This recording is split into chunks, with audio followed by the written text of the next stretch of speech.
We're now going to expand that aggregate expenditures model a bit further. We've allowed for consumption and investment.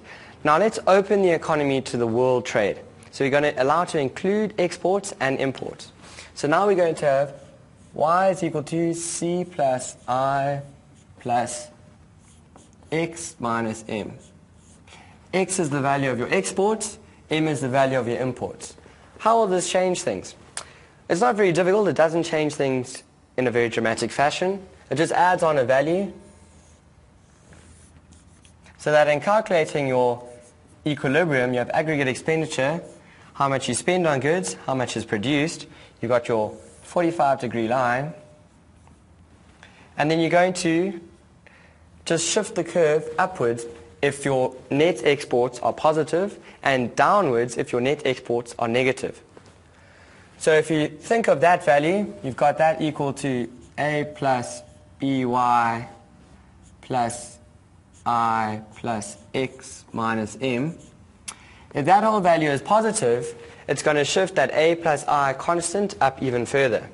So if this was A plus I, and that net exports was positive, it'll shift it up to, say, that point, A plus I plus XN. XN is just the sum of X minus M. So if your net exports are positive,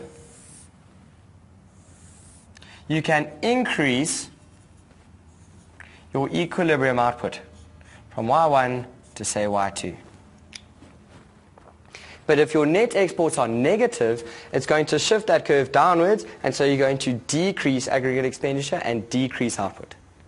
Now, how can trade be improved? How can you increase the value of your net exports? Well, to increase the value of the net exports, it could be reliant on the propensity abroad. By that I mean, if the income of countries that you trade with increase, then they're going to spend more on your exports. And so the value of your exports are going to increase. If the other country becomes richer that you're trading with, they're going to increase this value of X. They're going to increase your exports, and therefore it'll shift this curve up even further. So propensity abroad is very important in determining what your net exports are. Also tariffs. If another country, a country you're trading with, so this is home, that's foreign, and you're trading with foreign, and foreign incorporates tariffs. What is a tariff? It's saying that if I take a good from home to get to foreign, as I'm walking through the gates into foreign, they'll tax me. So the price of the good as I go through their gates becomes higher. I have to charge the good that I'm selling at a higher price in foreign because I've had to pay the tax as I've walked through their gates, through their borders. So the price becomes more expensive in the foreign country, and so the foreigners aren't going to buy as much of my exports, so my exports are going to decrease with tariffs. And if they decrease with tariffs, it'll shift this curve downwards and it'll decrease the equilibrium quantity of output and equilibrium aggregate expenditure. Another factor that influences the amount of trade that takes place is exchange rate.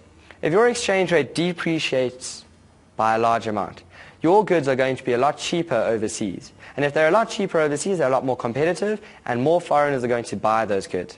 So if your exchange rate depreciates, you're going to increase the value of your exports, and you're going to shift that curve upwards and get to a higher value of equilibrium output and equilibrium aggregate expenditure. Now let's add the public sector into this economy. So we've got C plus I plus X minus M, which is equal to that.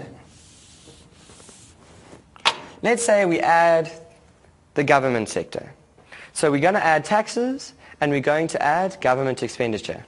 So if we add taxes, C is equal to A plus BY was what it was originally.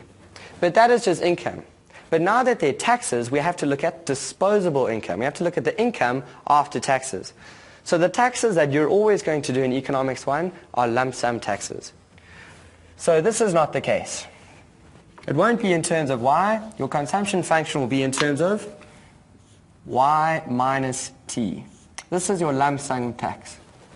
And Y minus T is equal to YD.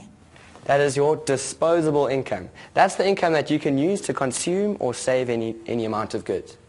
So your consumption is now C is equal to A plus B, Y minus T.